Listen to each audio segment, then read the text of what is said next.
Bye.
Palkar चौधरा हरिभक्तीपरायण Murli भोग माटेफळ द्रुपद मुरली भोग सकाळी महाराज.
एक गावे आम्ही एक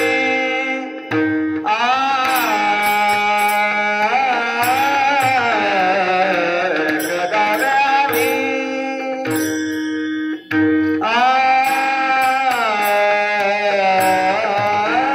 विठोबाचे नाम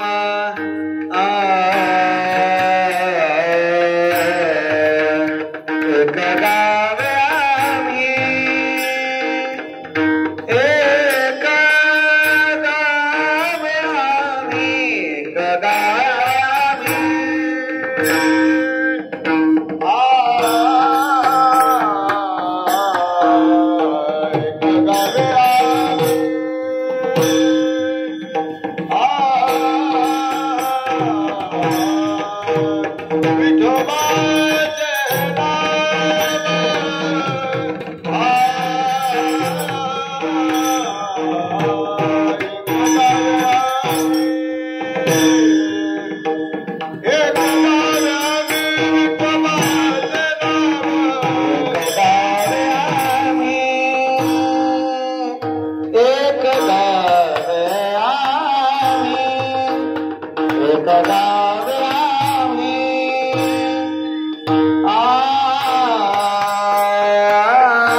मोडून या वाटा सूक्ष्म मोडून या वाटा सूक्ष्म मोडून या वाटा सूक्ष्म दुष्कर मोडून या वाटा सूक्ष्म दुष्कर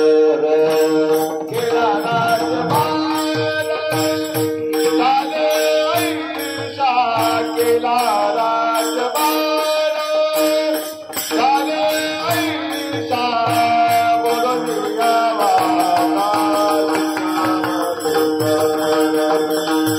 बोलून यावा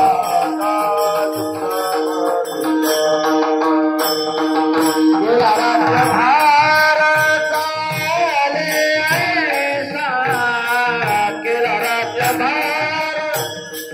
झाले ऐसा मोडून या वाटा सूक्ष्म दुष्कर मोडून या वाटा सूक्ष्म दुष्कर केला राजबार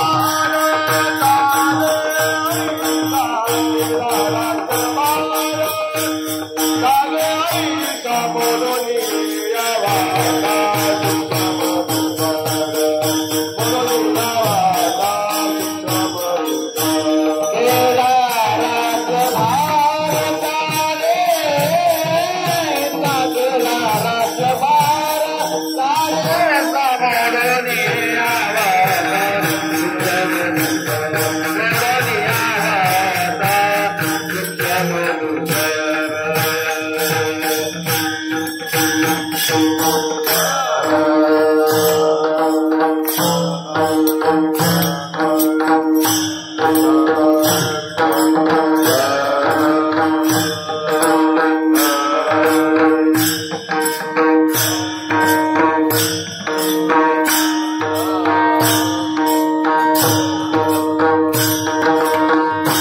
विठ्ठल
विठोबाचे नाम अनेका बेकाम नाही आता मोडून या वाटा सूक्ष्म दुस्तर केला राज्यभार झाले ऐसा लावून मृदंग श्रुती डाळ घोष शिव ब्रह्मरस आवडीने मोडून या वाटा सूक्ष्म दुस्तर केला राज्यभार झाले ऐसा तुका म्हणे महापातके पतित होते जीवन मुक्त हेळा मात्रे मोडून या वाटा सूक्ष्म दुस्तर केला राज्यभार झाले ऐसा महायोग पीठे तटे भीमरथ्याम वरम पुंडरीकाय दातु मुनींद्रैः समागत्य तिष्ठन्तमानन्द गन्धं परब्रह्मलिंगं भजे पांडुरंगं पांडुरंगा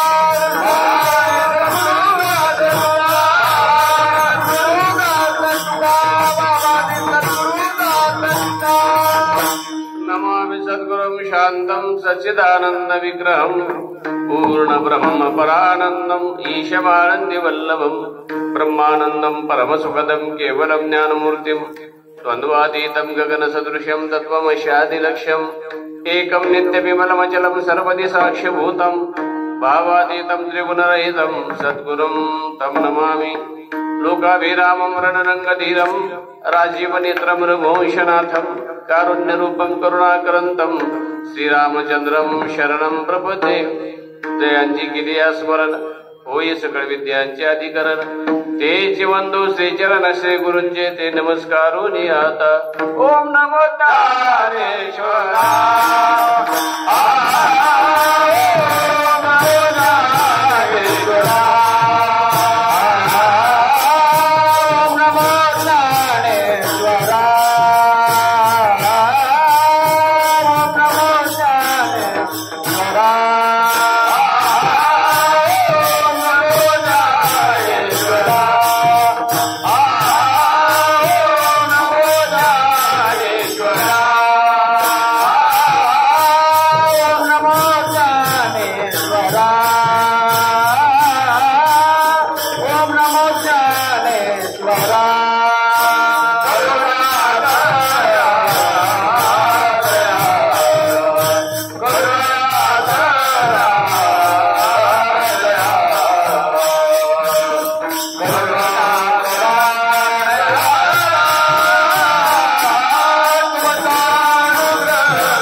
मी विठोबाचे नाम अनेका बेगाम नाही आता मोडून या वाटा सूक्ष्म दुस्तर केला राज्यभार चाले ऐसा. प्रस्तुत प्राप्त प्रसंगी कीर्तन रूपी सेवी करता निवडलेला अभंग महाराष्ट्रातील थोर संत जगतवंद्य जगद्गुरु श्री तुकाराम महाराजांचा असून तुकाराम महाराज या अभंगामध्ये आपले नामनिष्ठा प्रगट करतात आणि आपल्या इष्टदेवतेच्या संबंधाने असलेला आपला एकविध भाव तुकाराम महाराज या अभंगामध्ये प्रगट करतात. यथा समय या अभंगावर ही भगवत सेवा भगवत चिंतन संपन्न करायचे आहे. प्रतिवार्षिक हरिभक्तपरायण परमपूज्य गुरुवर्य जनार्दन महाराज बाबांच्या पुण्यस्मरणाचे प्रित्यर्थ ही परमार्थ साधना प्रतिवार्षिक संपन्न होते. चरणदास महाराजांच्या अस्तित्वाने परम पावन झालेली ही भूमी आहे. या भूमीमध्ये बाबांच्या पुण्यस्मरणाचे प्रित्यर्थ सर्व भाविक अत्यंत श्रद्धेने अस्मितेने ही परमार्थ साधना संपन्न करतो. या परमार्थ साधनेतील प्रतिवर्षाप्रमाणे माझ्याकडे असणारी पहिल्या दिवसाची सेवा यथा समय या ठिकाणी सेवा माझ्याकडे आहे. तुमचे गुरुबंधू हरिभक्तपरायण परमपूज्य या मठाचे मठाधिपती दिनकर बाबा आदरणीय बाबांनी या सेवेच्या संबंधाने प्रतिवर्षाप्रमाणे ही सूचना दिली आणि यथासमय या ठिकाणी सेवेसाठी येण्या झाला. खरं पाहिलं तर इथे येण्यामध्ये चरणदास महाराजांचे दर्शन आणि या महापुरुषांच्या समाधीचं दर्शन हाच लाभ आहे. महापुरुषांचं दर्शन जीवनामध्ये घडतंय आज या ठिकाणी लाभ आहे. म्हणून प्रतिवर्षाप्रमाणे ही सेवा आहे. सर्व टाळकऱ्यांचे मेळ अतिशय गोड असतो. गुन्हेगारांचा मेळ टाळकरी नायगावला संस्थांमध्ये भरपूर असतात. सर्वांची त्या ठिकाणी उपस्थिती आहे. काही थोडा प्रतिबंध आला होता. हरिभक्तपरायण श्री काळे महाराजांनी तो कसा निवृत्त करायचा तो केला आणि यथासमय या ठिकाणी माझं इथे येणं घडलं. ही दिव्य परंपरा आहे. जीवनमुक्त महापुरुषांची परमार्थ पथिक समर्पित जीवन संसार त्या ठिकाणी ज्यांनी परमार्थासाठी केलं अशा समर्पित जीवन केलेल्या महापुरुषांच्या ही त्या ठिकाणी ही पदस्पर्शाने पावन झालेली भूमी आहे. आणि याच भूमीत त्या ठिकाणी परंपरेतील विद्यमान हरिभक्तपरायण परमपूज्य दिनकर बाबा नवोदित संत वाङ्मयाचे वैदिक वाङ्मयाचे वारकरी संप्रदायातले सर्व निष्ठांचे त्या ठिकाणी उपासक एकनिष्ठ असे त्या ठिकाणी परमार्थ निष्ठ व्यक्तित्व आदरणीय परमपूज्य बाबा त्यांच्या त्या ठिकाणी मार्गदर्शनाने संयोजनाने ही परमार्थ साधना त्या ठिकाणी संपन्न होते. आजचा पहिला दिवस आहे आणि पहिला दिवस म्हटल्यानंतर पहिल्या दिवशी पात्र टाकायचे असतात. उद्यापासून जेवण करायचे असतात असं त्या ठिकाणी आहे. सुरुवात आहे आणि अलिखित नियम आहे संप्रदायाचा. पहिल्या दिवशी देवाच्या नावाचं तरी त्या ठिकाणी भगवंताच्या नामाची महती प्रतिपादन करावी किंवा भगवंताच्या रूपाचं वर्णन करावं हा संप्रदायातील अलिखित नियम आहे. या नियमाला अनुसरून पहिल्या दिवसाची सेवा तुकाराम महाराजांची नामनिष्ठा सांगणारा त्या ठिकाणी हे अभंग आहे. यथा समय या अभंगावर आपल्याला ही भगवत सेवा संपन्न करायची आहे. तुकाराम महाराजांच्या जीवनाचा विचार केला तर तुकाराम महाराज नामनिष्ठ होते आणि आजीवन त्यांनी ही परमार्थ साधना केली. खरं पाहिलं तर नाम साधना केली आणि त्याच्यानंतर ते भगवत स्वरूपाला प्राप्त झाले असं त्यांचं नाहीये. तुकाराम महाराज सिद्ध कोटीतील महापुरुष होते. सिद्धच असताना इथं आले नाही. इथं आल्यानंतर सिद्ध होणारे हजारामध्ये एकाच आहे. जसं भगवंतांनी म्हटले मनुष्यानाम सहस्रेषु कश्चित् यतते सिद्धये यततामपि सिद्धानाम कश्चिन्माम वेत्य तत्वतः.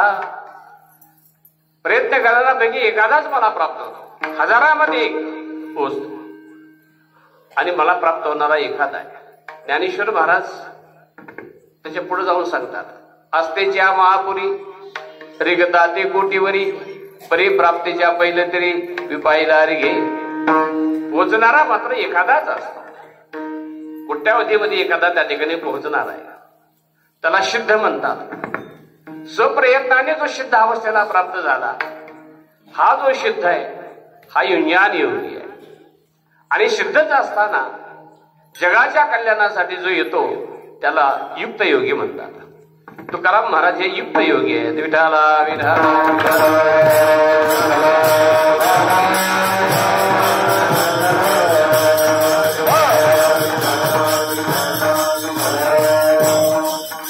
कारण जो बोध घेऊन आले तो बोध जगाच्या वाट्याला यावा. किंबहुना ते ज्या बोधाचे मूर्तिमंत पुतळे आहेत. संत हे बोधाचे मूर्तिमंत पुतळे, ते चालते ज्ञानाचे बिंब, तयांचे अवयवे सुखाचे कोंब, येल माणूस म्हणते भांब लौकिक भागू. मूर्तिमंत ज्ञान, चालतं बोलतं ज्ञान आहे.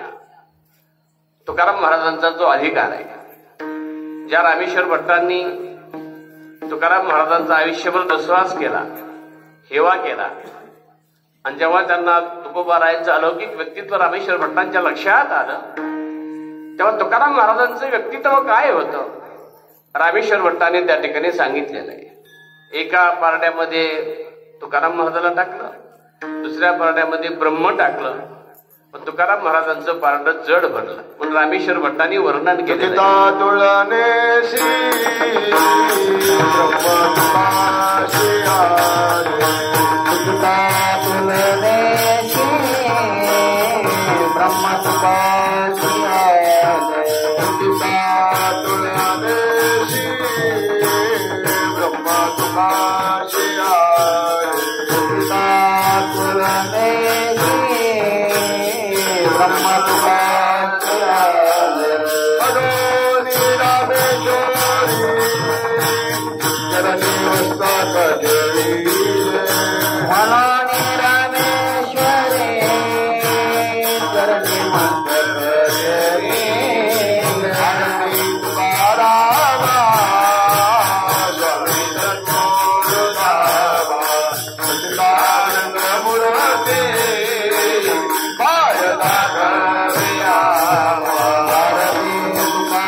चरणामध्ये महाराष्ट्राच्या वारकरी संप्रदायात आबाल वृद्धांच्या मुखामध्ये हे चरण आहे.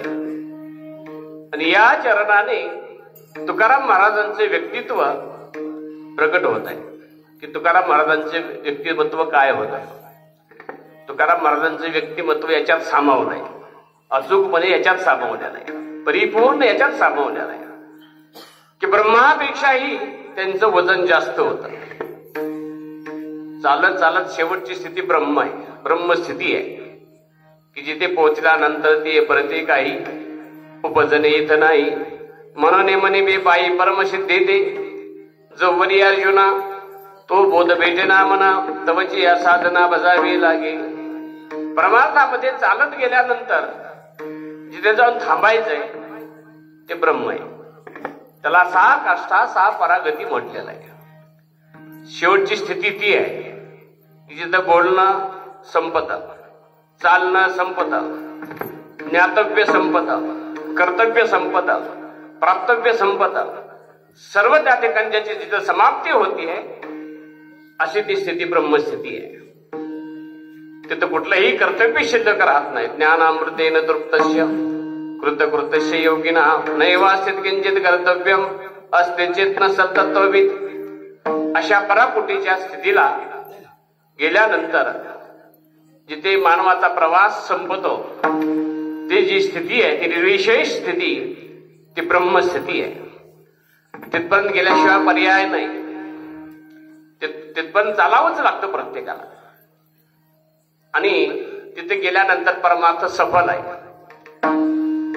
त्यांनी म्हणाल होतं आजी संसार सफळ झाला गे माय देखिले पाय विठोबाचे. परमार्थाचं साफल्य किंबहुना जीवनाचं साफल्य तिथपर्यंत आहे. तिथे पोहोचल्यानंतर जीवन हे पूर्ण सफल आहे. म्हणून जीवन निष्फळ होऊ नये, जीवन हे सफल व्हावं. म्हणून परमार्थ करत या स्थितीपर्यंत त्या ठिकाणी पोहोचलं पाहिजे. म्हणून तिथे गेल्यानंतर सर्व पिकलेलं काम असतं. शिकावं लागतं आणि पिकावं लागतं. पिकले या सेंदे कडूपणे गेले किंवा त्या गायत्री मंत्रामध्ये म्हटलेलं आहे ओम त्र्यंबकम यजामहे सुगंधिम पुष्टिवर्धनम उर्वारुकम इव बंधना. उर्वारुक वाळूक. आता वाळूक कमी झालेत. पूर्वीच्या काळात जिवाऱ्या होत्या आणि जिवाऱ्यामध्ये वाळका असायचे आणि त्याचा सुगंध सुटायचा. वाळकाचा सुगंध सुटायचा. उर्वारुकम इव बंधना. मला त्याच्याप्रमाणे करा असं तिथे प्रार्थना केली त्या गायत्री मंत्रामध्ये. परिपाकाच्या वेळी फळ देठेना देठ फळे न धरे तैसे स्नेह खुळे सर्वत्र होय. त्याची उंची परमार्थिक उंची परिपाक आहे. ही स्थिती जीवनामध्ये प्राप्त करणं हा परमार्थाचा परिपाक आहे. इथे गेल्यानंतर परमार्थ पूर्ण सफल आहे. तो भाग्यवान आहे खरा. त्यांच्या भाग्याचं वर्णन भगवतपंचीवा शंकराचार्य गातात. स्वानंद भावे परिदृष्टी म्हणता सशांत सर्वेंद्रवर्ती म्हणता अरनिशम ब्रह्मणीय रमंता गोपी न म्हणता खलु भाग्यवंता. तो खरा भाग्यवान आहे. आचार्याने कौपीन म्हणता खलु भाग्यवंता अहर्निशम ब्रह्मणीय रमंता. अहर्निश तो ब्रह्मभावावर स्थित आहे, खाली येत नाही. खालच्या ज्या द्वंद्वात्मक ज्या गोष्टी आहेत त्याने तो लिप्त होत नाही. कोणी निंदा केली, कोणी स्तुती केली, फायदा झाला, तोटा झाला, मान झाला, अपमान झाला, या सर्व द्वंद्वाच्या स्थितीमध्ये जो विचलित होत नाही तो त्या ठिकाणी अशा पद्धतीने तिथे पोहोचलेला आहे. तो खरा भाग्यवान आहे. कौपीनवंतः खलु भाग्यवंतः. म्हणून ज्यांनी या स्थितीच्या प्राप्तीसाठी संसार सोडला तो खरा भाग्यवान आहे. हे भगवत पंचमहाल आचार्यांचं वचन आहे. म्हणून ही परंपरा भाग्यवंतांची परंपरा आहे. जनार्दन बाबा असतील किंवा परंपरेतील सर्व महापुरुष आहेत. हे सर्व महान विभूतिमत्व सर्व संघ परित्यागपूर्वक ईश्वर सेवेसाठी ज्यांनी आपल्या जीवनाचं समर्पण केलं त्यांच्यासारखा भाग्यवान या जगामध्ये कुणी नाहीये. म्हणून ही परंपरा भाग्यवंतांची परंपरा आहे. कौपीनवंतः खलु भाग्यवंतः. पण त्याचा बोध हा आहे की तो खाली येत नाही. ब्रह्मस्वरूपापासून खाली येत नाही. स्वमहिमने प्रतिष्ठित.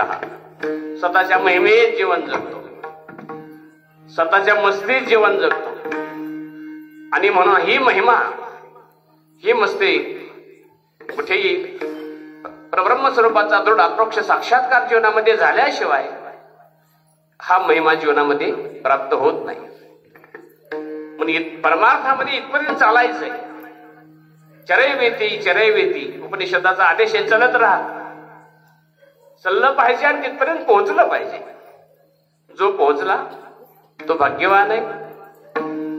आणि जो परमार्थामध्ये जे जे केलं जातं, जीवनामध्ये जी जी परमार्थिक क्रिया शास्त्रानुसारी संत वाङ्मयानुसारी जी जी क्रिया केली जाते ती या स्थितीपर्यंत पोहोचण्यासाठी केली जाते. जीवन किंबहुना जीवनाचं हे प्रयोजन आहे. म्हणून तुकाराम महाराजांनी म्हटलेलं आहे, दिले इंद्रियात पाय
आयुष्य दिलं हे एवढ्यासाठी मनुष्य जन्माचं मुख्य प्रयोजन हे आहे.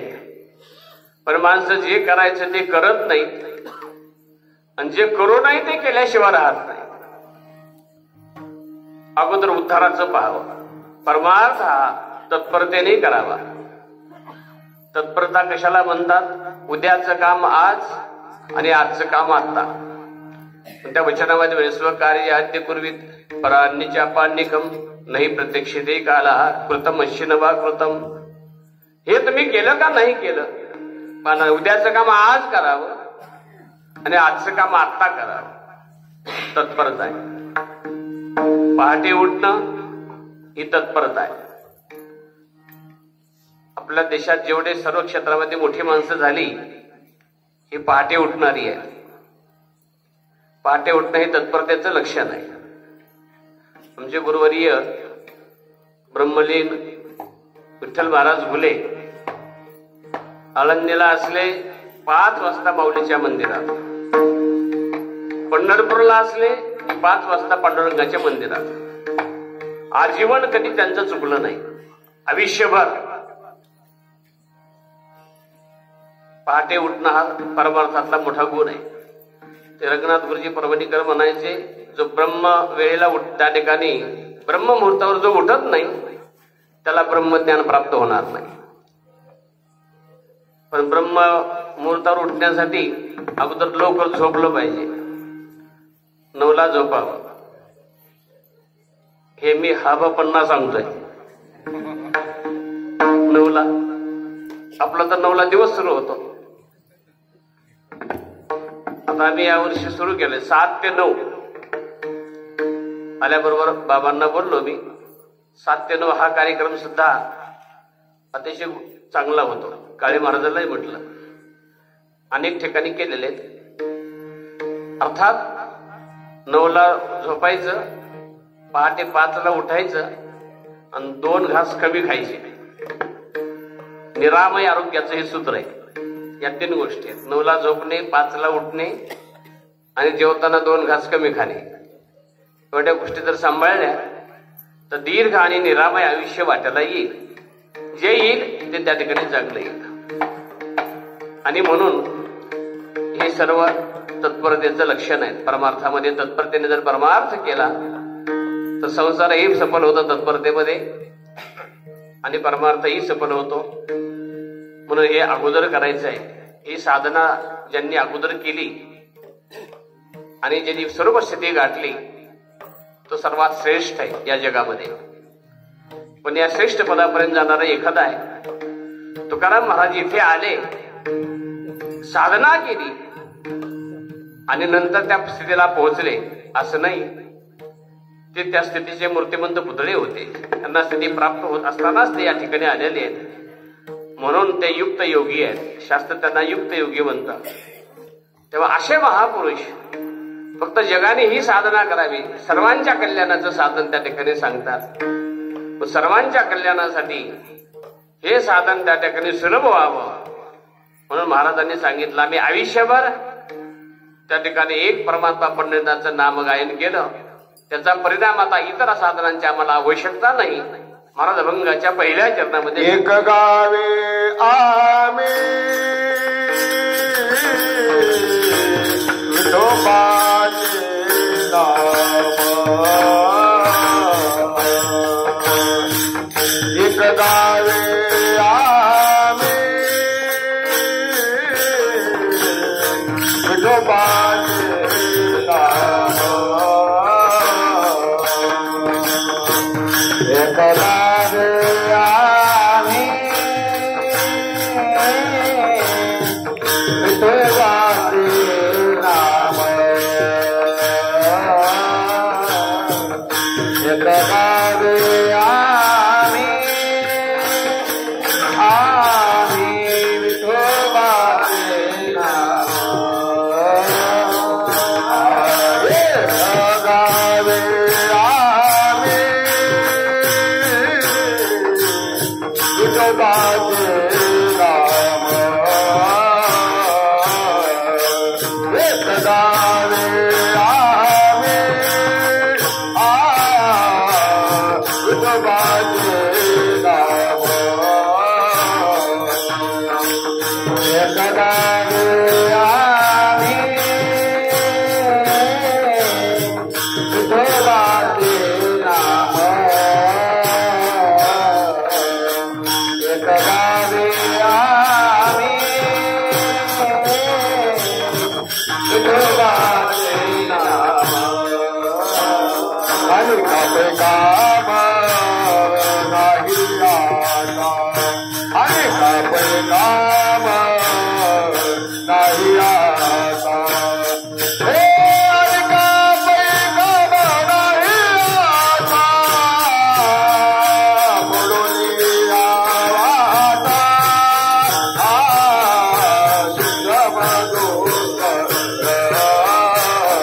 आम्ही मुखाने विठ्ठलाचं नामगायन केलं, त्याच्यामुळे आता मला इतर साधनांची अपेक्षा नाहीये, आवश्यकता नाही. एक गावी आम्ही विठोबाचे नाम.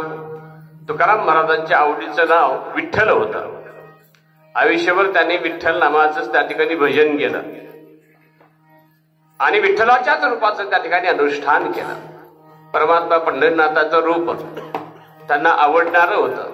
त्यांनी त्याचं वर्णन केलंय. सुंदर ते ध्यान उभे विटेवरी करकटावरी ठेवूनिया, तुळशीहार गळा काशी पितांबर आवडे निरंतर याचे ध्यान. परमात्म्याच्या रूपाचं वर्णन केलेलं आहे आणि परमात्म्याच्या नावाचं वर्णन केलेलं आहे. तुकाराम महाराजांचं आवडीचं रूप विठ्ठल, आवडीचं रूप परमात्मा पंढरीनाथ आहे आणि आवडीचं नाव त्या ठिकाणी विठ्ठल आहे. ज्याला ज्या रूपाची आवड आहे आणि ज्याला ज्या नावाची आवड आहे त्यांनी त्याचं अनुष्ठान करावं. शुक्राचार्यासारख्या परमहंस कोटीतील महापुरुषांचा विचार केला तर त्यांच्या आवडीचं रूप कृष्ण आहे आणि आवडीचं नाव कृष्ण आहे. हनुमंतरायाचा जर विचार केला, हनुमंतरायाच्या आवडीचं नाव राम आहे आणि रूप सुद्धा प्रभू रामचंद्राचंच आहे. त्यांच्या हनुमंतराय रामाच्या ठिकाणी एकनिष्ठ आहेत. समर्पणाने देवाची सेवा कशी करावी याचा आदर्श म्हणजे हनुमंतराय. त्यांनी स्वतःचं व्यक्तित्व शिल्लक ठेवलं नाही, पूर्ण त्या रामचरणावर समर्पित आहेत. प्रभू रामचंद्र त्या लंकेला अयोध्येला परत आल्यावर राम गादीवर बसले आणि सर्वांना कामं वाटून दिली. हनुमंताला काहीतरी द्यायचं, काही काम दिलं नाही. हनुमंतरायाने सांगितलं मला काहीतरी काम द्या. रामाने सांगितलं अरे हनुमंत तुला काय द्यायचं, तू जर नसतं तर आम्ही परत आलो नसतो, तुझा एवढा पुरुषार्थ आहे. हनुमंतरायाने सांगितलं काहीतरी काम पाहिजे. आता काय द्यायचं, एक काम शिल्लक राहिलं होतं. रामाला जांभळी आल्यानंतर चुटकी वाजवायची. तर जांभळी आली तर चुटकी वाजवावी असा नियम आहे. आपल्या देशात श्रीमद भागवताचे एक मोठे वक्ते होऊन गेले राष्ट्रीय लेवलला, डोंगरेजी महाराज. त्यांनी असं लिहिलंय, जांभळी आली आणि चुटकी वाजून हे राम म्हटलं नाही, आयुष्य कमी होत. म्हणून चुटकी वाजायची राम म्हणायचं. जांभळी आली हे काम हनुमंतरायाकडे दिलं. हनुमंता रामाला जांभळी आली की चुटकी वाजवायची. हनुमंतरायाला बरं वाटलं की प्रत्यक्ष रामाची सेवा आहे. सारखं प्रभू रामचंद्राचं मुखावलोकन हनुमंतरायाला घडू लागलं. रामाला जांभळी आली, जायचं चुटकी वाजवायची, आपली सेवा समर्पित करायची. दिवसभर झाली सेवा. संध्याकाळी सीतामाता प्रभू रामचंद्र पोहोडलेले आहेत. सीतामाता रामाच्या चरणाजवळ बसलेली आहे. हनुमंत मात्र तोंडाजवळ उभा आहेत. आणि मग सीतेने सांगितलं, हनुमंता आता कुठपर्यंत थांबणार तू इथं. हनुमंत सांगितलं मी इथून हलणार नाही, मला रामाची सेवा करायची. सेवा दिली मला. सीतेने सांगितलं प्रभू रामचंद्राची विश्रांतीची वेळ आहे, आता शयन करायच्या बाहेर हो. आता सीतेचा आदेश. हनुमंतरायाला बाहेर निघावं लागलं. पण बाहेर गेल्यानंतर त्यांना असं वाटलं जर बाहेर आपण आलो आणि मध्ये जर रामाला जांभळी आली आणि आपण जर चुटकी वाजवली नाही तर आपला प्रमाद आहे, आपण सेवेमध्ये कमी पडू. म्हणून त्यांनी विचार केला मध्ये रामाला जांभळी कधीही येऊ, आपण आपल्या चुटक्या वाजवत राहाव्या. म्हणून बाहेर ते चुटक्या वाजवू लागले. पण हनुमंताविषयी रामाच्या अंतःकरणामध्ये प्रेम, आपल्या सेवकाची सेवा व्यर्थ जाऊ नये असे त्यांचा भाव होता. म्हणून रामाचा जे आज आला ते बंद व्हायला तयार नाही. तोंड उघडलं ते बंद व्हायला तयार नाही. सीतेला वाटला नेमकं रामाला काय झालं, भूत लागलं का काय. रामाला भूत लागत नसतं, त्याचं नाव घेतलं की ते पळत असत. पळे भूत बाधा फेने ते. वशिष्ठ ऋषींना पाचारण करण्यात आलं. रामाकडे बघितलं तर रामाचं तोंड बंद तयार होत नाही, सारं उघडलंय ते बंद व्हायलाच तयार नाही. त्यांनी बरोबर आणलं, म्हणजे हनुमंत कुठे आहे, म्हणजे बाहेर आहे. पाहिलं तर हनुमंतराय चुटक्या वाजवत होते आणि राम नामाचा जप करत होते. आपला काळ सार्थकी लागत होते. राम नाम त्यांचं सुरू होतं. वशिष्ठ अरे हनुमंता काय करतो, म्हणजे तुम्ही सर्वांनी जे काम दिलं ते करतो. अरे तुझं काम झालं पण रामाची काय स्थिती झाली बघ. जाऊन पाहिलं तर रामाचं तोंड उघडलेलं बंद व्हायला तयार नाही. वशिष्ठाने सांगितलं अरे ती चुटकी बंद कर तर तोंड बंद होईल. हनुमंतरायाची चुटकी बंद झाली, रामाचं तोंड बंद झालं. ही निष्ठा आहे. हे समर्पण आहे. म्हणून गाव तिथं त्यांचं मंदिर आहे, हे समर्पणाचं मंदिर आहे. त्या हनुमंतरायाला विचारलं रामाने, एवढा समर्पित भावाने माझी सेवा करणारा तू कोण आहेस? तेव्हा 3 दृष्टीने उत्तर दिलं हनुमंतरायाने रामाला. देहदृष्ट्या तो दासो अहम, जीवदृष्ट्या तो दंशकाः, आत्मदृष्ट्या त्वमेव अमिति मे निश्चलामती. देहदृष्टीने विचार केला तर दासो अहम, मी तुमचा दास आहे. रामचंद्राचे हनुमंतराय दास आहेत. दास्यत्व ही भक्ती आहे.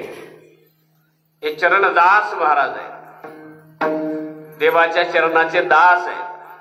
म्हणून त्या ठिकाणी दास्यत्व हा भाव आहे. दास्यत्व एक भक्ती आहे. म्हणून हनुमंतरायाने रामाला सांगितलं, देहदृष्ट्या तो दासो अहम, जीवदृष्ट्या त्वदंशकाः, जीवदृष्ट्या मी तुमचा अंश आहे. आत्मदृष्ट्या त्वमेव अमिति मे निश्चलामती, आणि आत्मदृष्टीने विचार केला तर तुम्ही आणि मी एकच आहेत. हे हनुमंतरायाचं रामाच्या चरणावर समर्पण होतं. म्हणून हे हनुमंतरायाची निष्ठा आहे. म्हणून हनुमंतरायाच्या आवडीचं नाव राम नाम आहे आणि त्यांच्या आवडीचं रूप राम रूप आहे असं त्या ठिकाणी पण म्हणतो. आणि म्हणून तसं प्रत्येकाच्या आवडीचं एक नाव असतं, असावं आणि त्याचंच अनुष्ठान करावं. मंत्र हा कधीही बदलू नये, तो एक असावा आणि आयुष्यभर त्याचं त्या ठिकाणी अनुष्ठान करावं. तुकाराम महाराजांच्या आवडीचं नाव विठ्ठल होतं. महाराज म्हणतात, आम्ही आयुष्यभर याच नावाचं गायन केलं. एक गावे आम्ही विठोबाचे नाम, आम्ही त्याचं गायन केलेलं आहे. गायन करण्यासाठी त्या ठिकाणी स्वराचं एक ज्ञान लागतं. महाराष्ट्राच्या वारकरी संप्रदायात गायन आणि हे भजन हे फार मोठी उपलब्धी आहे परमार्थ साधनेमधली. ती सर्व मंडळी उभं राहिलेली टाळ वाजून जर एखादी चाल म्हटली तर सर्व मंत्रमुक्त करणारं वातावरण तयार होतं. त्या चालीमध्येच सामर्थ्य आहे, सांप्रदायिक चाली आहे. आणि असे काही विशिष्ट ठिकाण आहेत तिथं फक्त सांप्रदायिक चाली म्हटल्या जातात. नाही तर अलीकडं आता बरंच काही काही चाललंय. परंतु असे काही विशिष्ट ठिकाण आहेत की ते निष्ठेने त्याच चाली गायल्या जातात. आता बाबा स्वतः निष्ठावंत वारकरी आहे, मी तर गायलेला नाही. आणि परंपरा ही निष्ठावंताची आहे. जुन्या पर्यायात सर्व त्या ठिकाणी भजनी मंडळाची. त्याच्यामुळे इथे या चाली गायल्या जातात. हे पकवाजाचा ताल आहे. ते दोघे मृदंगाचार्य. तसं पाहिलं तर ते मृदंगाचार्य नाहीत, ते धर्माचार्य आहेत. हरिभक्तपरायण आमचे दत्ता महाराज गोडशे नवोदित असे धर्माचार्य आहेत. संत वाङ्मयाचे, वैदिक वाङ्मयाचे अभ्यासक, त्याचबरोबर सांप्रदायिक याही गुणवत्तेने संपन्न. त्याचप्रमाणे हरिभक्तपरायण प्रदीप महाराज यादव आमच्या परंपरेतील, जोग महाराज परंपरेतील त्या ठिकाणी एक उत्कृष्ट असे त्या ठिकाणी कीर्तनकार आहेत, वाजवतात. हे वाजवून आहे, ताल असतो. आता माणसं नाचतात, पण इथं नाचणं वेगळं आणि वरातीचं नाचणं वेगळं. मला कळतच नव्हतं वरातीमध्ये माणसं एवढे बेफाम कसं नाचतात. 2 वाजता उन्हामध्ये 2 वाजले तर बेफाम म्हणून नाचत होते. म्हणलं ह्यांना ऊन लागत नाही का? म्हणले महाराज तसं नाही, त्यांनी नाचणारी घेतली आहे, नाचवणारी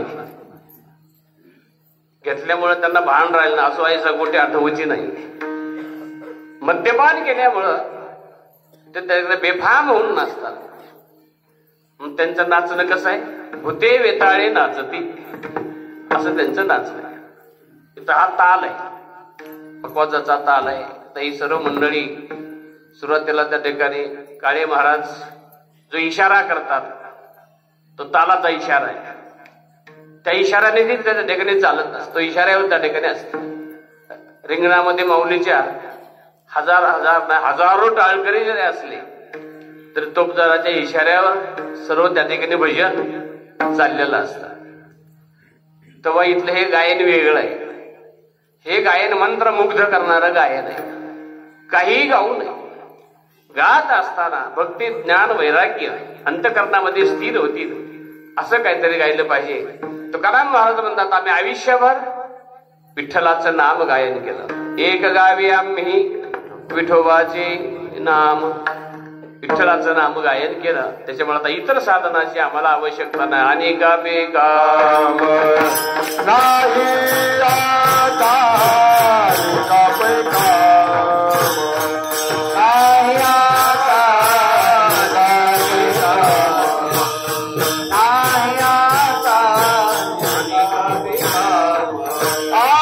एक गावी आम्ही विठोबाचे नाम आणि का बेकाम नाही आता आणि का बेकाम नाही आता एक गावी आम्ही विठोबाचे नाम आणि का बेकाम नाही आता आणि का बेकाम नाही आता.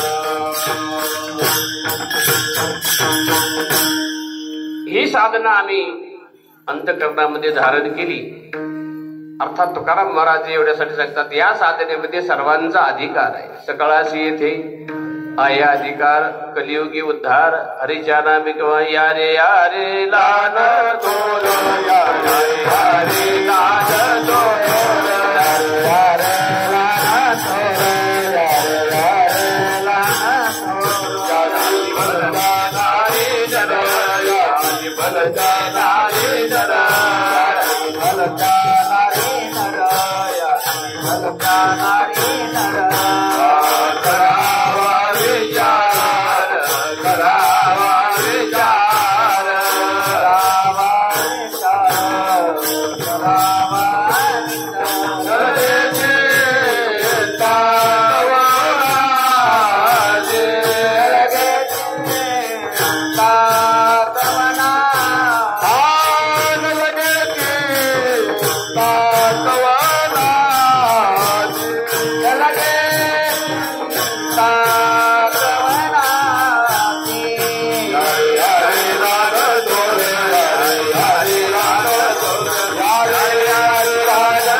साधनामध्ये सर्वांची प्रवृत्ती असल्यामुळं किंबहुना कलियुगामध्ये उद्धाराचं हे श्रेष्ठ साधन आहे. श्रीमद भागवताने म्हटलेले कृते ध्यायतो विष्णू त्रेतायामयतो मखई द्वापारी परिचर्यायाम कलौतद हरी कीर्तनात. कलियुगामध्ये हरी कीर्तन हे उद्धाराचं श्रेष्ठ साधन आहे आणि त्याच्यामध्ये सर्वांचा अधिकार आहे. इतरत्र अधिकाराचा विचार आहे, इथे अधिकाराचा विचार नाही. कुणीही असो, कोणत्याही वर्णाचा असो, कोणत्याही आश्रमाचा असो, तो देवाचं नाव घेण्यासाठी पात्र आहे. अन्यत्र अधिकाराचा विचार आहे. ज्ञानाचा अधिकारी वेगळा, योगाचा अधिकारी वेगळा, कर्माचा अधिकारी वेगळा. पण ज्याच्यामध्ये अधिकार आहे त्याने ते करावं लागतं अन्यत्र. आणि त्याच्याशिवाय जर एखादा त्याच्यामध्ये प्रवृत्त झाला तर त्याची कार्यसिद्धी होत नाही अधिकाराशिवाय. तेव्हा त्या पंचतंत्रात आलेली एक गोष्ट आहे. एक धोबी होता. धोबी म्हणजे कपडे धुणारा. त्याला दुसरं नाव आहे परीट. अजून एक नाव आहे रजक संस्कृत मधलंय वठ्ठी. पहिले आपल्या महाराष्ट्रात 18 पगड जात नांदायची आणि गुन्ह्या गोविंदांनी नांदायची. 18 पगड जात. 18 पगड म्हणजे पगडी, पगडी कशाला फेट्याला पगडी म्हणतात. धोब्याची पगडी वेगळी, कुंभाराची वेगळी, माळ्याची वेगळी, साळ्याची वेगळी, सर्वांच्या पगड्या वेगळ्या असायच्या. किती प्रकारच्या पगड्या असायच्या? 18 पगड म्हणून पद्धत आहे. 18 पगड जात म्हणजे 18 जाती नांदायच्या एकत्र गुन्ह्या गोविंदाने नांदायच्या. आता फक्त एकच पगडी शिल्लक आहे कीर्तनकाराची. तुमच्यासारखी एखादी दिवशी आता कुठं गावोगाव एखादी पगडी त्या ठिकाणी, तर पगड्या जवळपास संपत आलेल्या. तसं त्याच्यामध्ये धोबी 18 पगड जातीमध्ये धोबी आहे. धोब्याचं काम कपडे धुवायचं. मग त्या धोब्याकडे गाढव होतं आणि कुत्रं होतं. गाढवाचं काम असं व्हायचं, कुत्र्याचं काम भुंकायचं. धोब्याच्या घरी रात्रीची वेळ चोर आले. कुत्रही दारात झोपलेलं आहे, गाढवही झोपलेलं आहे. तेव्हा कुत्रा नुसतं चोराकडे बघू लागलं, पण ते काय भुंकत नव्हतं. गाढवाने सांगितलं, मालकाच्या घरात चोर शिरलेत, मालकाचं घर आता धुवून येणार आहेत, तुझं काम कर, भुंगायला सुरुवात कर, आता घर धुवून नेतील मालकाचं. कुत्र्याने सांगितलं, त्यांनी मला दिवसभर काय भाकरी टाकले नाही, मी काय बिना भाकरीचं काम करायचं नाही. हे का नाही? भाकरीशिवाय काम करावं का भाकरी टाकल्यावरच काम करावं, असं त्या ठिकाणी आपण पाहतो. कुत्र्याने सांगितलं, त्यांनी मला भाकरी टाकलेली नाही, त्याच्यामुळं मी काही भुंकणार नाही. माणसं भाकरीशिवाय भुंकत नाहीत. प्रत्येकाला पुन्हा वेगळे प्रकार ठरवून आहेत भाकरी, बरं का, ठरवून त्या ठिकाणी असतात.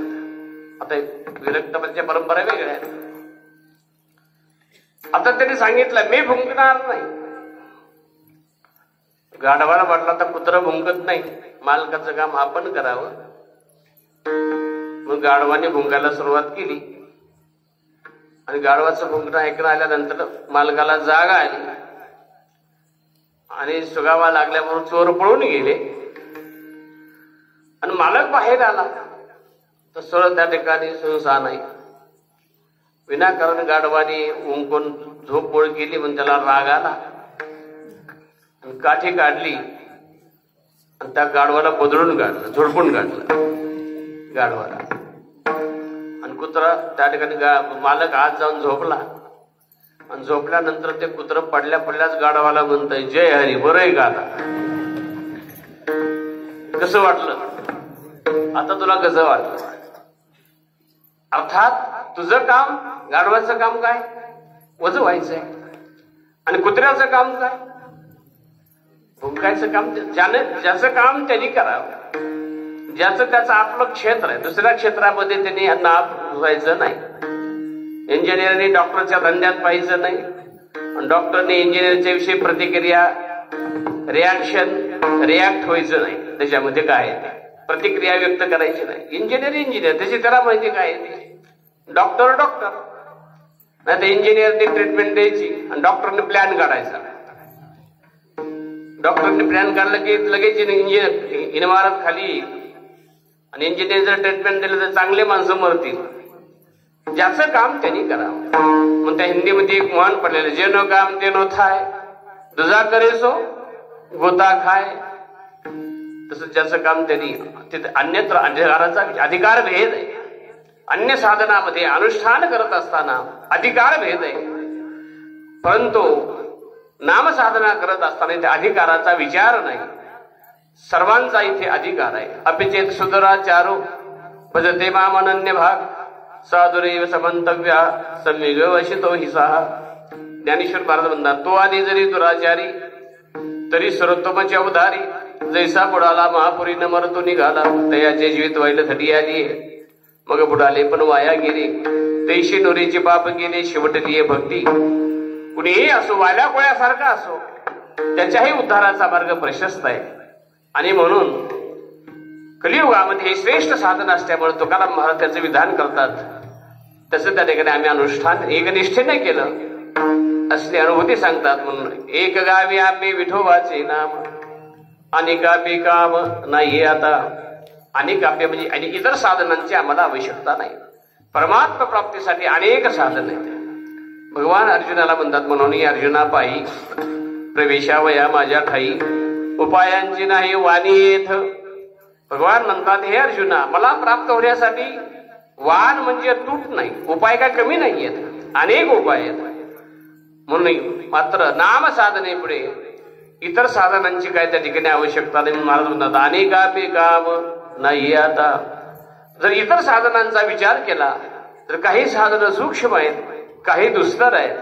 ते सर्वांचा त्या ठिकाणी राज करून आम्ही योग्य मार्ग दाखवला. महाराज अभंगाच्या दुसऱ्या चरणात सांगतात, सूक्ष्म दुस्तर सूक्ष्म दुस्तर सूक्ष्म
सूक्ष्म दुस्तर केला राज्य भार चाले ऐसा.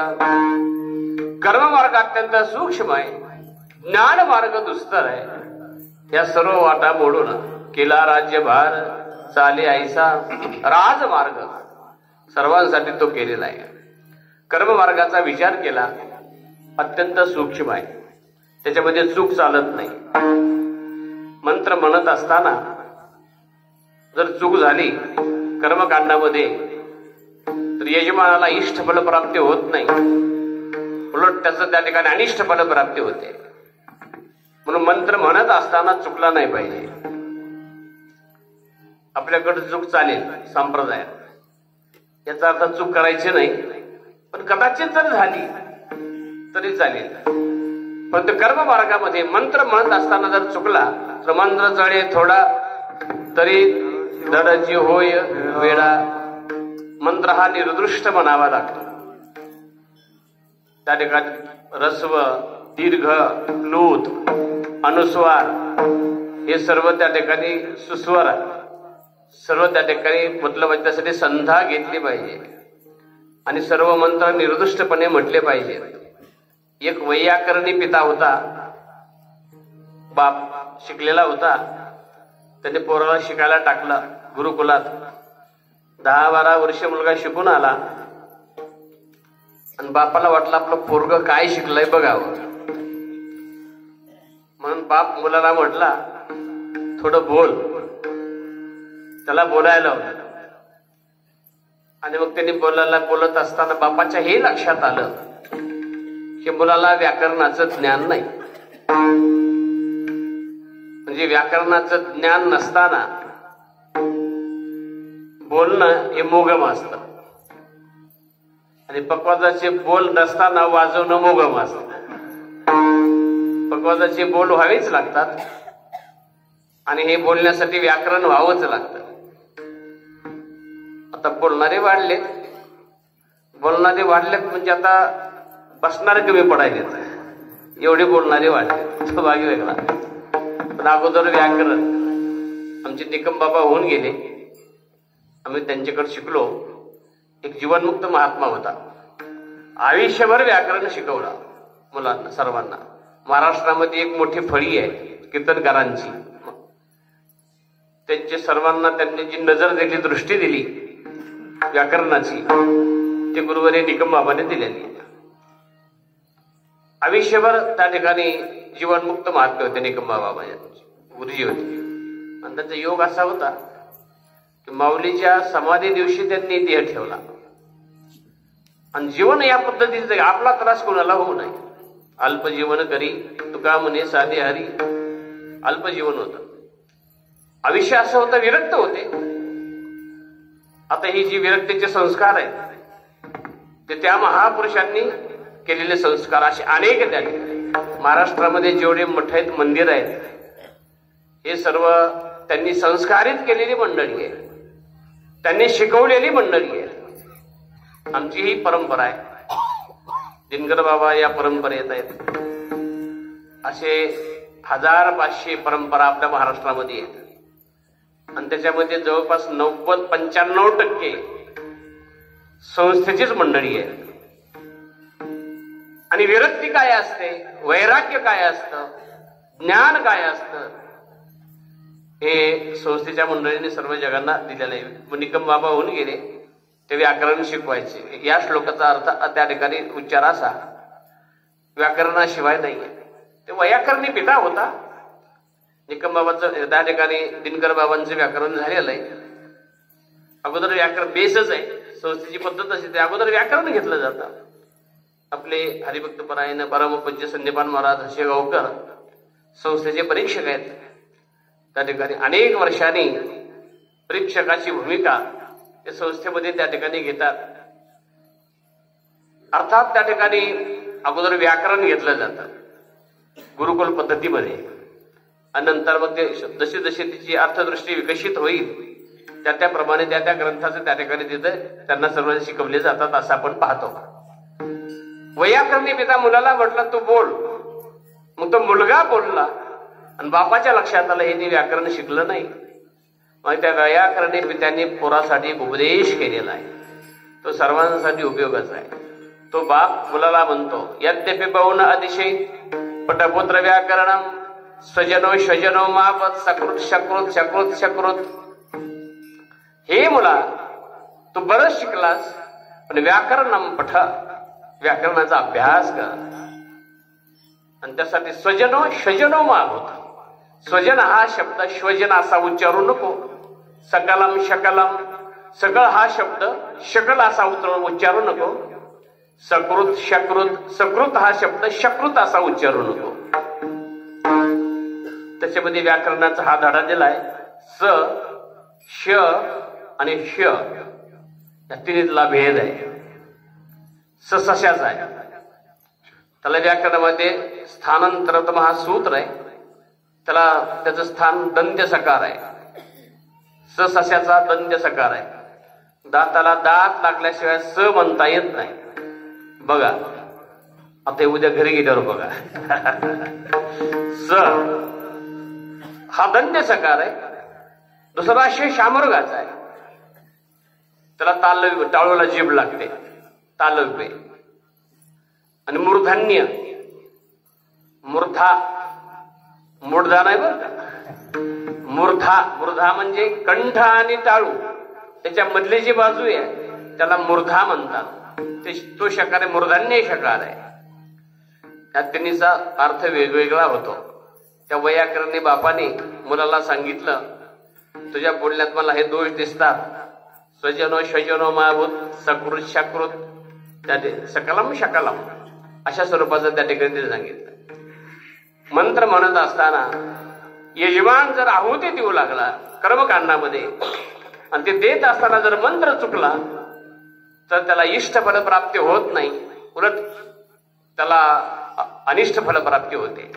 यजमानाला त्या ठिकाणी पुरोहिताला जर पूर्ण ज्ञान नसेल आणि यज्ञ सामुग्री जर यथासांग नसेल तर यज्ञ कर्म पूर्ण होत नाही, असा नियम आहे.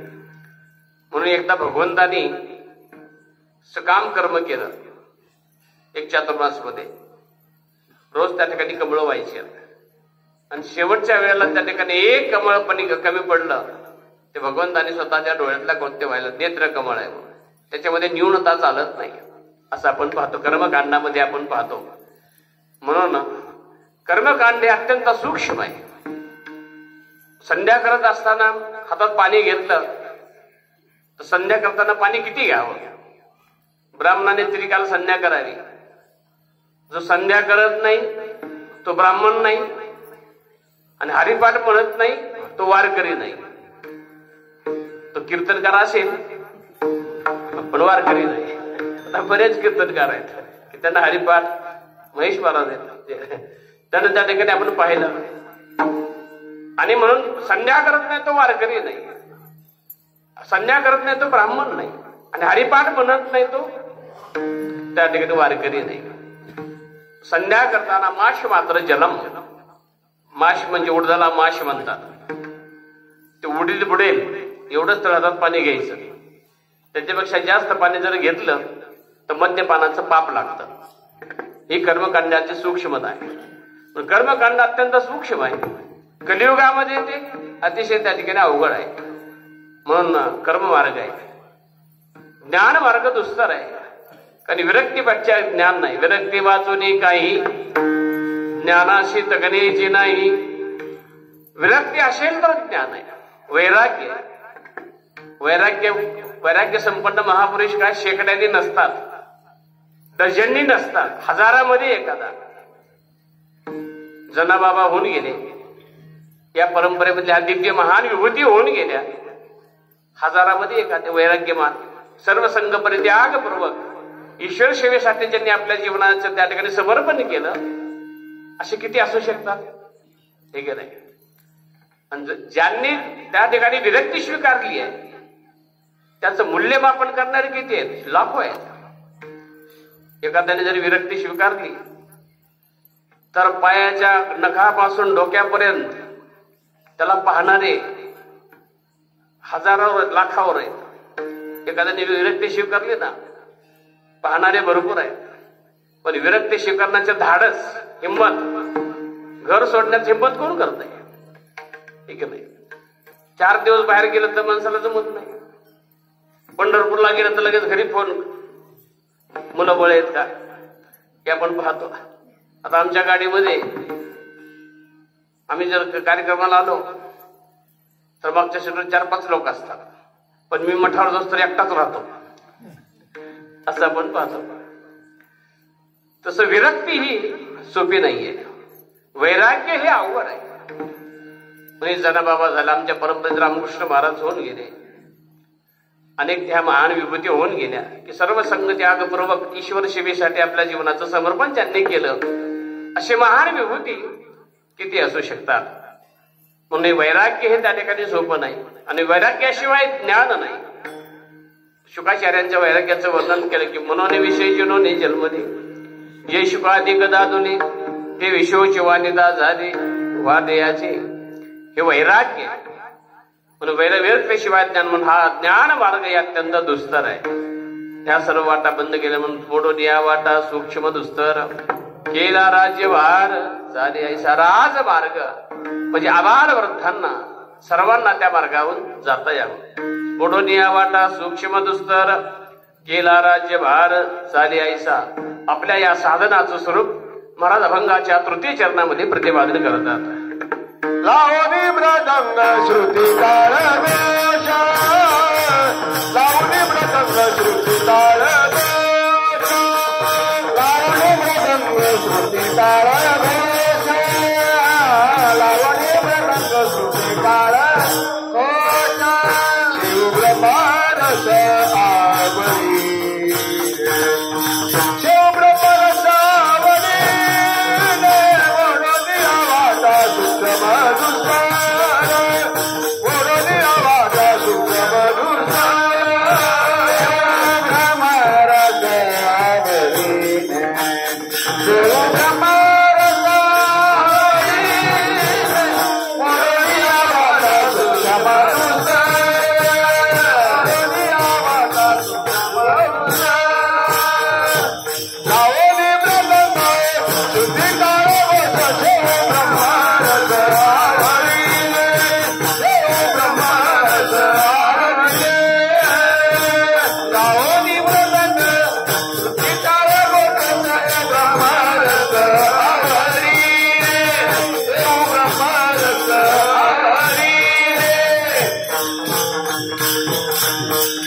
लावणी मृदंग श्रुती टाळ घोष शिव ब्रह्मरस आवडीने. अर्थात हे सर्व लावून मृदंग श्रुती म्हणजे विना आणि टाळ हे सर्व तुकाराम महाराज म्हणतात हे सर्व विठ्ठल विठ्ठल टाळ विठ्ठल दिंडी विठ्ठल तोंडी उच्चारा हे लावायचंय. मृदंग लावायचा विना लावायचा पण एक स्मृती वचन आहे. विना वादन तत्वज्ञ श्रुते जाती विशारदा तालज्ञ सप्रयासेन मोक्ष मार्गम निगच्छति. विना वादन तत्वज्ञ विना वाजवणारा तत्वज्ञानी महापुरुषाचा जो अधिकार आहे तो विना वाजवणाराच आहे. पण विना वाजवणारा खर्जे आणि पंचम ज्याला बोलतो तो विना वादन तत्वज्ञ. श्रुती जाती विशारदा. श्रुती म्हणजे राग आणि जाती म्हणजे प्रकार. रागाच्या जाती त्याला अचूकपणे ज्ञात आहे. श्रुती जाती विशारदा आणि अप्रयाशेन तालज्ञ आणि सहजासहजी त्याला तालाचं ज्ञान आहे. मृदंगाचे आर्य आहेत. दत्ता महाराज वाजवत आहेत, प्रवीण महाराज वाजवत आहेत, प्रदीप महाराज वाजवत आहेत, आपले काळे महाराज आहेत. काळे महाराजांचे चिरंजीव उत्कृष्ट मृदंगाचे आर्य आहेत. त्याच्यामध्ये ताल अप्रयाशेन तालज्ञ सहजासहजी अंगामध्ये ताल आहे. अप्रयासेन तालज्ञ मोक्ष मार्गम निगच्छति. तो मोक्षाचा अधिकारी आहे. म्हणून हे लावायचं आहे आणि लावल्यानंतर जो आनंद आहे तो ब्रह्मानंद त्याच्या ब्रह्मानंदाची त्याची अभिव्यक्ती आहे. म्हणून लावणी मृदंग श्रुती टाळ घोष शिव ब्रह्मरस आवडीने. हा ब्रह्मरस आपल्याला त्या ठिकाणी प्राप्त होतो. आणि ह्या अशा पद्धतीने हे साधनावर जर तो साधक आरूढ झाला तर एखादा साधक पाप्यातला पातकही असला पातक्यातला पातकी असला तरी तो तात्काळ त्या ठिकाणी त्याचा उद्धार होतो. महाराज अभंगाच्या शेवटच्या चरणामध्ये तुका म्हणे पादके पदेत. तुका म्हणे पादके पदेत. तुका म्हणे पादकी पदेत. तुका म्हणे पादकी पदेत.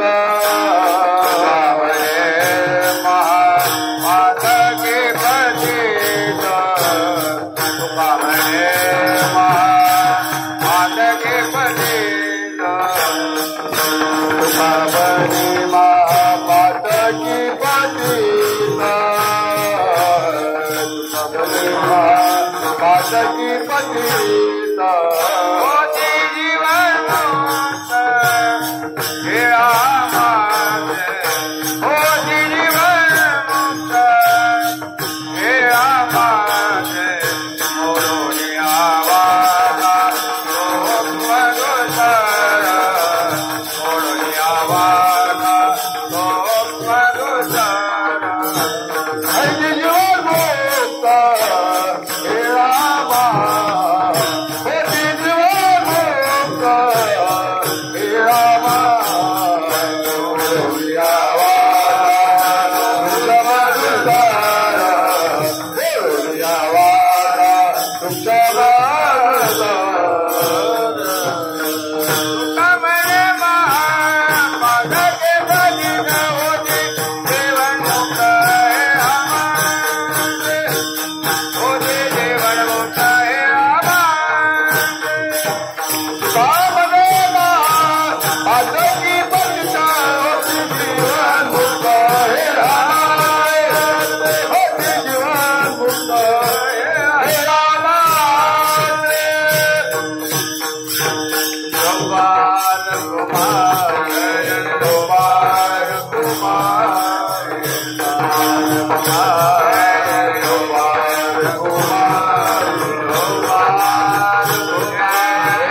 तुका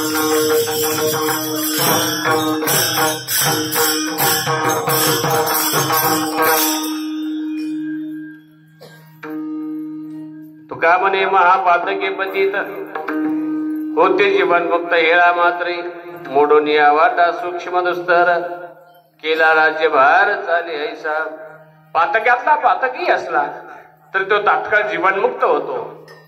होते जीवनमुक्त हेळा मात्रे वाल्या कोळ्यासारखा पातक्यातला पातकी आहे, पण तो श्रेष्ठ झाला.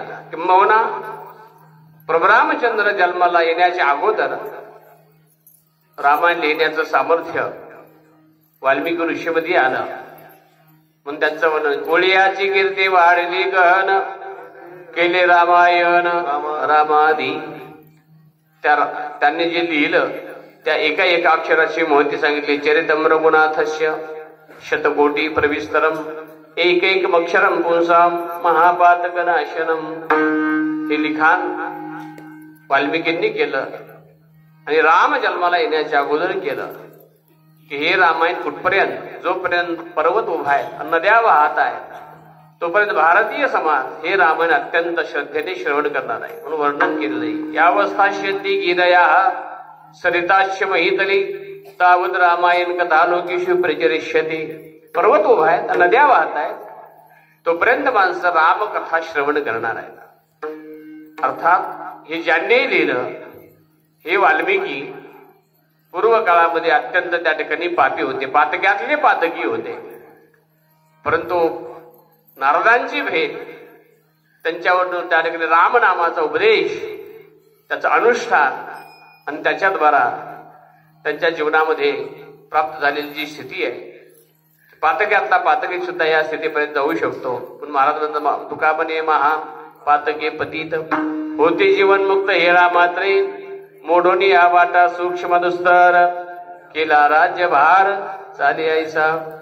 अशा पद्धतीनं पातक्यातला पातकी जरी असला तरी त्याला उद्धार नेण्याचं सामर्थ्य भगवंताच्या नामामध्ये आहे.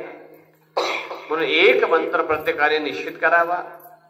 मंत्र त्याला मननात त्रायते इति मंत्र. हा मनन करणारा जो तारुण्य येतो तो मंत्र आहे. एक निश्चित असावा प्रत्येकाचा. नारदाने ध्रुवबाळाला जरा ओम नमो भगवते वासुदेवाय. प्रभू रामचंद्राचा श्रीराम जय राम जय जय राम हा मंत्र आहे. हरि ओम नमः शिवाय हा मंत्र आहे. हरे राम राम राम हरे हरे हरे कृष्ण कृष्ण कृष्ण हरे हरे. कुठला तरी एक मंत्र निश्चित करून त्याचं अनुष्ठान करावं आणि आपल्या जीवनातील त्या ठिकाणी साधना मार्ग पुढे पुढे जात आपण आपल्या गंतव्यापर्यंत आपली परमार्थ साधना त्या ठिकाणी चालावी. आणि याच देहामध्ये आपण त्या ठिकाणी कृतार्थ व्हावं. कारण कृतार्थता हा मानवी जीवनातला शेवटचा कळस आहे. जसं मंदिराचा कळस बसला की देवळाचं काम पूर्ण होतं. देवळाच्या कामा कळस परमगंगेशु सिंधू प्रवेशु का स्वर्ण शुद्धी कसू 16वा तो. कळस बसला की देवळाचं काम पूर्ण होतं. आणि सोन्याचा शेवटचा कस 16वा आहे असं त्या ठिकाणी. आता 100 नंबरी सोनं दुर्मिळ आहे. आता प्रत्येक सोन्यामध्ये काहीतरी मिसळलेलं असतं. आता दक्षिण भारतात एक मूर्ती भेटली आहे. त्या मूर्तीचं वजन 820 किलो आहे. सोनं आहे 820 किलो. 3000 वर्षापूर्वीचं सोनं आहे. किती झाली किंमत त्याची? आता कीर्तनाच्या वेळेत होणार नाही त्याचं व्हॅल्युएशन. म्हणजे 820 किलो आहे आणि भाव काय सध्या 90 धरा. 90चा भाव आहे तोळ्याचा आणि वजन किती आहे 820 किलो मूर्तीचं. 820 किलोच्या अगोदर तोळे करावं लागतील आणि त्यासाठी आता आपल्याला उजडण. त्याच्यासाठी त्या ठिकाणी आपण विचार केला तर व्हॅल्युएशन सोन आहे, शुद्ध सोन आहे. तसं ज्ञानेश्वर महाराजांनी पराकाष्ठेचे उदाहरण देत असतात. देवळाच्या कामा कळसू परमगंगेशी सिंधू का स्वर्ण शुद्धी कसू 16वा तो. सोन्याचा शेवटचा कळ 16वा आहे. तसं मानवी जीवनामध्ये स्वरूपस्थिती ही शेवटची स्थिती आहे की जिथे पोहोचल्यानंतर मानव जीवन पूर्ण कृतार्थ आहे, परिपूर्ण आहे. ही कृतार्थता जीवनामध्ये प्राप्त व्हावी एवढ्यासाठी परमार्थातला प्रत्येक क्रिया या अनुष्ठानामध्ये आणावी. संत ही मातृहृदयी असल्यामुळं सर्वांनाच ते घडावं, अबालवृद्धांना या स्थितीपर्यंत जाता यावं म्हणून त्यांनी साधनाचं, या सर्वसमावेशक साधनाचं त्यांनी विधान केलं. त्याच्यामध्ये भगवंताचं नामस्मरण हे सर्वश्रेष्ठ उद्धाराचं साधन आहे. ते जीवनामध्ये स्वीकारावं आणि आपलं जीवन परिपूर्ण करावं हे सांगण्यामध्ये जगदवंद्य जगद्गुरु श्री तुकाराम महाराजांचं तात्पर्य आहे. ही परिपूर्णतेला प्राप्त झालेले महान विभूती चरणदास महाराज मठ, हे चरणदास महाराज या स्थितीचे मूर्तिमंत पुतळे होते. आणि या प्रदीर्घ परंपरेमध्ये मी आल्यानंतर थोडं बाबाशी चर्चा केली तर नायगाव या गावाची स्थापना होण्याच्या अगोदर मठ आहे आणि ह्या गावाची स्थापना 1769ची आहे. इतिहासाच्या गोष्टी असतात. आणि 1769 म्हणजे शिवाजी महाराजांचा काळ आहे.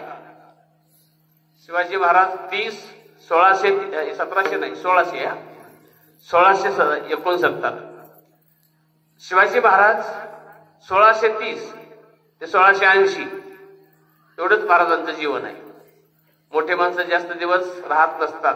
आमचे गुरुवारी भुलेबुवा एक नेहमी सांगायचे, महेश महाराजांनी बुवांना पाहिलं असेल, पाहिलं नाही तुम्ही, बुवांकडे पाणी झालं असेल तुमच्या वर्षापर्यंत देते. त्यांचं एक वाक्य असायचं की मोठी माणसं येतात आणि उभ्या पावलांनी निघून जातात, असं नेहमी म्हणायचे ते.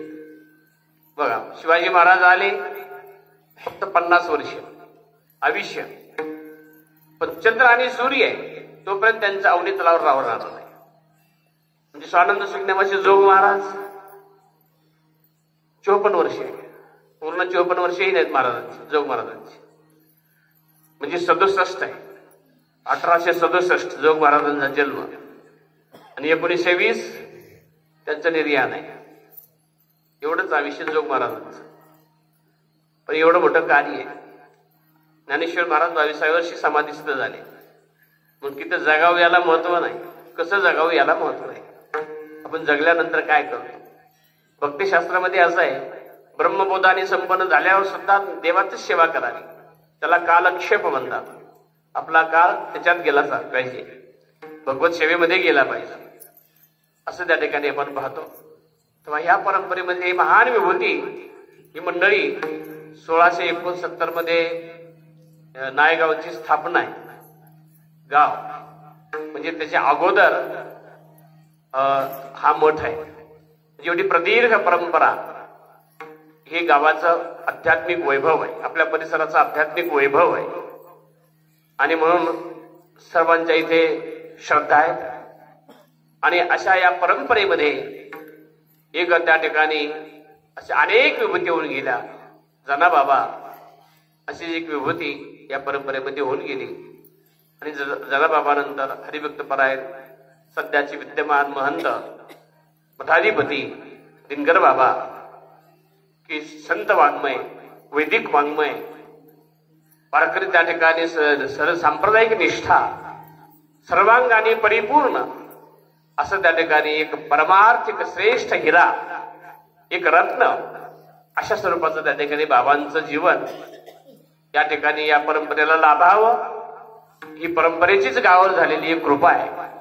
आणि म्हणून त्या ठिकाणी सद्यस्थितीमध्ये विद्यमान महंत त्या ठिकाणी दिनकर बाबा ही अशी दिव्य परंपरा त्या ठिकाणी पुढे चालवत आहेत. आणि त्या परंपरेमध्ये ही होऊन गेलेली अनेक दिव्य त्या ठिकाणी महान विभूती महत्व, त्या सर्वांच्या चरणी त्या ठिकाणी साष्टांग प्रणिपात करायचा आहे आणि सेवा त्या ठिकाणी परिपूर्ण करायची आहे. आज या ठिकाणी सर्व संप्रदायातील गोड अशी भजनी मंडळ, हरिभक्तपरायण सकारी महाराज त्या ठिकाणी महाराजांची उपस्थिती आहे. संगीतातल्या तज्ज्ञ आहेत, महाराजांची उपस्थिती आहे. हरिभक्तपरायण बजरंग दादा आहेत, मुरब्बी असे त्या ठिकाणी वारकरी संप्रदायातील व्यक्तित्व आहेत. म्हणजे समाधान महाराज आहेत, म्हणजे प्रदीप महाराज यादव बाबांचे कृपांकित आहेत, प्रेमातले आहेत. हरिभक्तपरायण दत्ता महाराज गोडशे म्हणजे गुरुबंधू आहेत. हरिभक्तपरायण महेश महाराज ज्ञानेश्वरीचे श्रेष्ठ असे उपासक आहेत. संस्थेतील एक त्या ठिकाणी अभ्यासू असे कीर्तनकार आहेत, त्यांची उपस्थिती आहे. आणि महाराजांचं काय,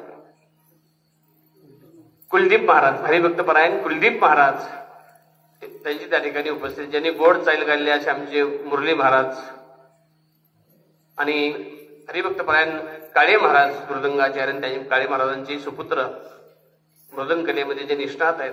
इतरही सर्व त्या ठिकाणी गुणीजन सर्वश्रेष्ठ गुणीजनांची मांदियाळी आज या कार्यक्रमासाठी उपस्थित. सर्वांच्या सान्निध्यात झालेली सेवा भगवतचरणी समर्पित केली.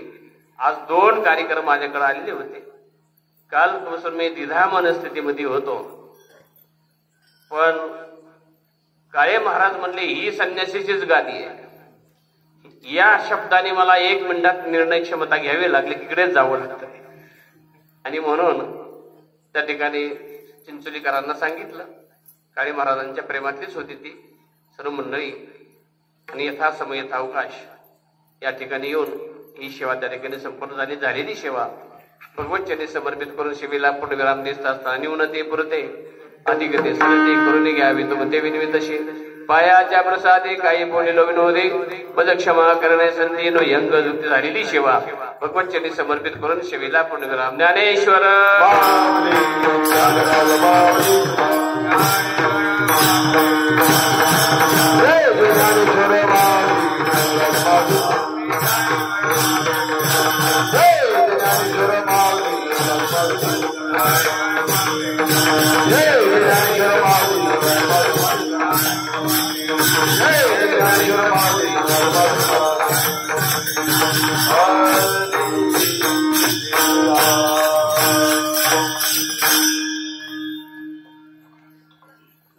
हरिभक्तीपरायण प्रदीप महाराज हरिभक्तीपरायण गोंदेगाव मुरुड रायगाव.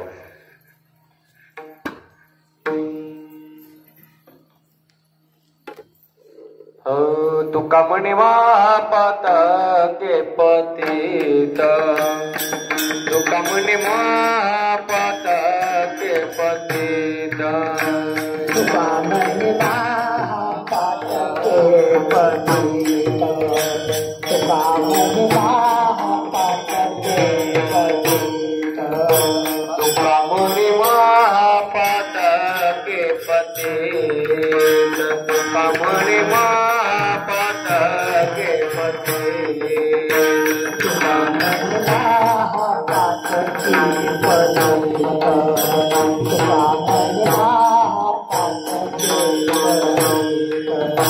होती जीवान्मुक्त हेरा मात्र, होती जीवान्मुक्त हेरा मात्रे, हेरा मात्रे मोडोनिया वाटा सूक्ष्म दुस्तर, मोडोनिया वाटा सूक्ष्म दुस्तर.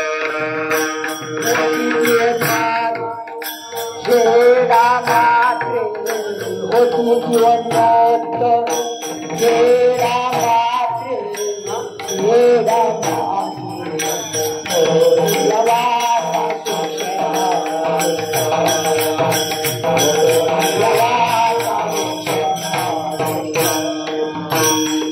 म्हणे महापात के पतित, तुका म्हणे महापात के पतित, महापात के पतित, तुका म्हणे महापात के पतित.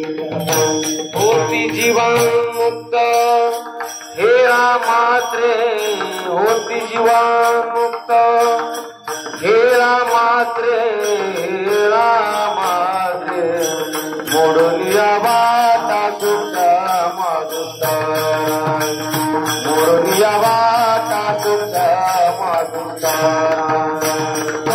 जीवनोक्त हेरा मात्रे, होती जीवनोक्त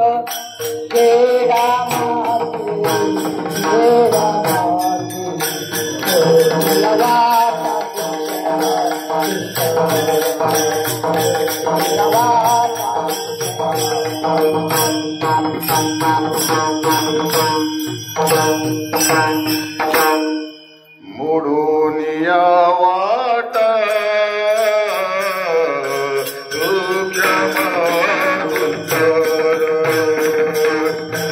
मोडोनिया वाट